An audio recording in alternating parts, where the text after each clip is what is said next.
Ahora al doctor Fabián Canda. Bien, buenas tardes. Un gusto estar aquí. Agradezco a los organizadores de la jornada, en la presidencia, el doctor Carlos Balbín, al doctor Pablo Gallego Federani, y en la dirección académica del doctor Corbalán, la invitación de compartir algunas ideas en torno a los derechos económicos, sociales y culturales. Y a tal efecto me voy a centrar un poco en el caso que se nos sugirió como posible disparador de un intercambio de opiniones en punto a esta cuestión, que es el caso de las niñas Yan y los SICO contra República Dominicana, que el doctor Gordillo anticipó los hechos, por lo cual no voy a repetir más que se trataba de dos niñas de origen haitiano, pero nacidas en la República Dominicana, a las cuales se le deniega la nacionalidad, se le deniega la inscripción en el registro civil, se le imposibilita registrar el nacimiento y a partir de esto entonces no pueden gozar de una serie de derechos vinculados justamente con la calidad de ser natural de un determinado país y pertenecer al mismo. En este caso, por cierto, la Corte condenó a la República Dominicana por incumplir las reglas que la Constitución de ese país establecía en punto a reconocer la nacionalidad a partir de ius soli, y echar mano a otro tipo de argumentos no válidos para demorar por más de 4 años la solución para finalmente denegarla, y durante esos 4 años estas chicas, entonces estas menores, quedaron en situación de apatridia. ¿Cómo se vincula esto con el tema que nos convoca, los procedimientos administrativos y los derechos económicos, sociales y culturales? Bueno, hay varios puntos de contacto, a mi juicio, entre el caso y el tema concreto de este panel.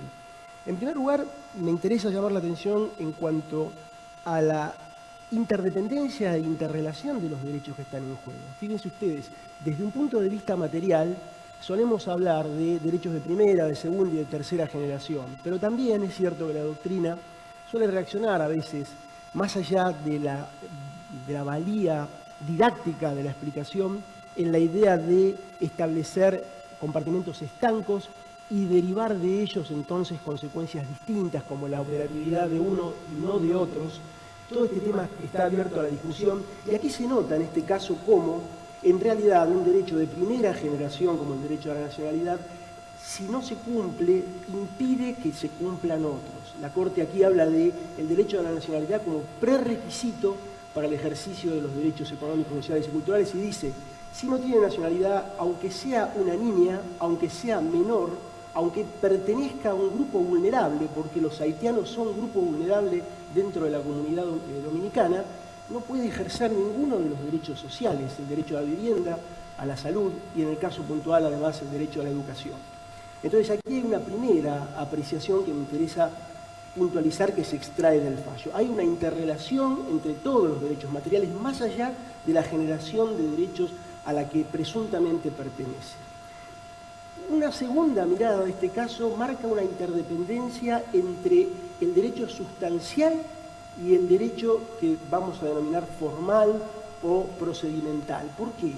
Porque a través del expediente de demorar y no regular claramente cómo es el modo de inscribir un niño, que lo hace de un modo tardío, o sea, no lo hace en el momento oportuno, a través de este expediente lo que logra la República Dominicana es no inscribir nunca o hacerlo recién en una instancia de Corte Interamericana a chicos en situación de vulnerabilidad.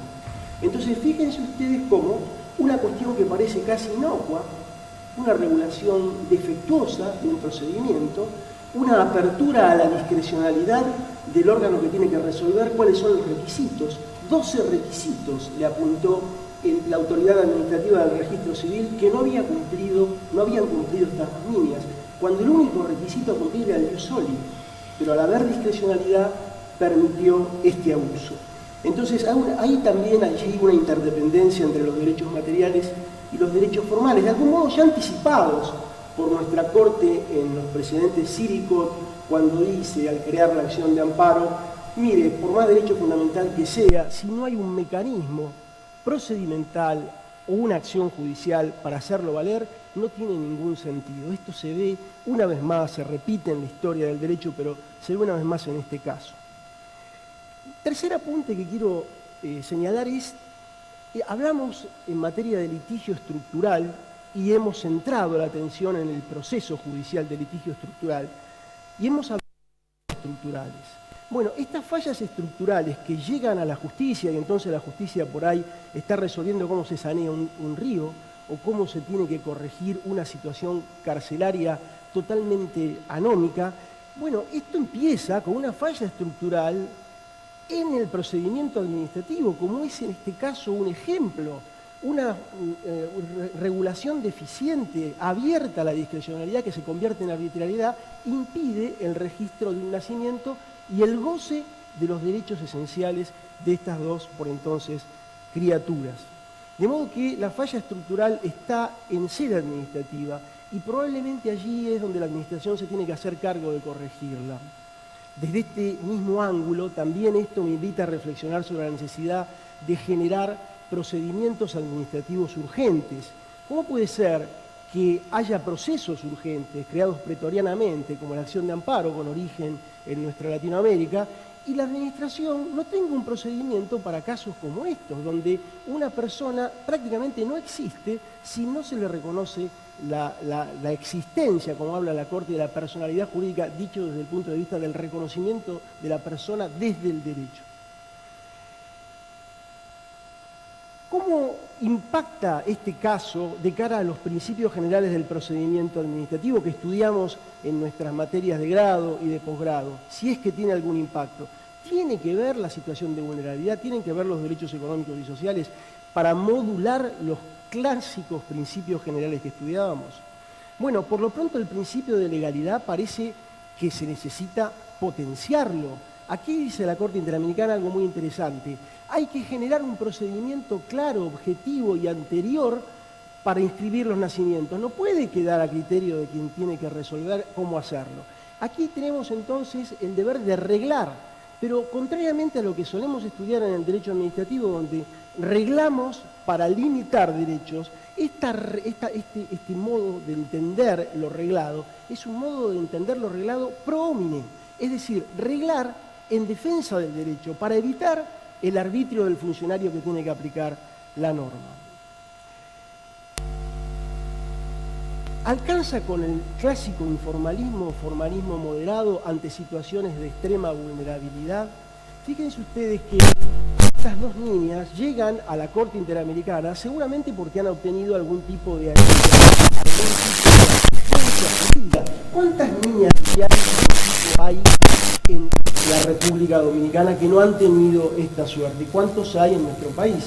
En este momento en nuestro país existe en materia migratoria una disposición que establece que si una persona es sorprendida con una irregularidad en su documentación migratoria, puede bien corre el riesgo de ser expulsada porque está en contra de las normas que establecen nuestra política migratoria. Sin embargo, como se trata nada más y nada menos que de echarlo del país, se establece que cualquier recurso de naturaleza administrativa o judicial o acción judicial que interponga a esta persona, inmediatamente suspende la expulsión. Ahora, fíjense ustedes, esta persona que se notifica de un acto de expulsión tiene que ser un especialista en derecho administrativo, pero además aún más, un especialista en derecho migratorio, porque la regla de la ley de migraciones es exactamente inversa a la regla de la ley de procedimientos, que dice que los recursos no suspenden nada. Entonces, esta persona desconoce esto y termina expulsada, hasta que alguien puede ser que tenga la suerte que se cruce con un abogado que le diga, es muy sencillo, notificate en disconformidad, porque eso para la Procuración del Tesoro es un recurso, y consecuentemente ya no podrá ser expulsada hasta que esto quede firme. Pero para eso es necesario un asesoramiento jurídico que el propio Estado debe dar. Fíjense ustedes lo terrible de lo que estoy diciendo.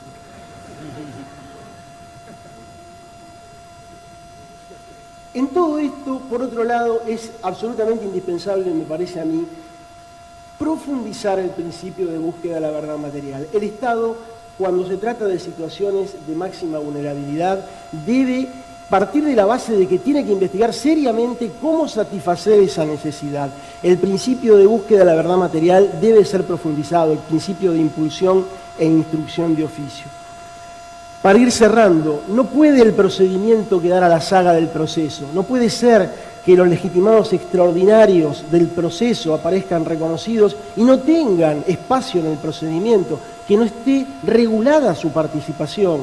¿Cómo no va el defensor del pueblo primero a pasar por el procedimiento administrativo antes de tener que iniciar una acción? Si quiere iniciar una acción, que la inicie, pero debería haber una instancia útil en el procedimiento para las asociaciones, para el defensor del pueblo, para el Ministerio Público de la Defensa. Deberían las medidas cautelares en el procedimiento ser más generosas que en el proceso y disponerse con la sola vulneración de la legalidad, sin necesidad de que haya peligro, porque el norte de la juridicidad alcanza en el procedimiento, aunque no haya peligro en la demora, para decretar la suspensión de un acto que se presenta en principio como nulo. En fin, finalizó mi tiempo y voy a terminar diciendo lo siguiente. Cada vez más vamos descubriendo que los derechos tienen una dimensión sustantiva que no se puede separar de una dimensión procedimental. Lo que en el derecho comparado se estudia como la dimensión procedimental de los derechos fundamentales viene a ser la condición de posibilidad de ejercicio de los derechos sustanciales. De modo tal que el acervo cultural jurídico de Occidente se verá grandemente, creo yo, favorecido cuando se haga carne en todos nosotros, los operadores jurídicos, los doctrinarios, quienes tenemos el deber de aplicar el derecho, la idea de que en las formas o a través de las formas se revisten las esencias. Muchas gracias.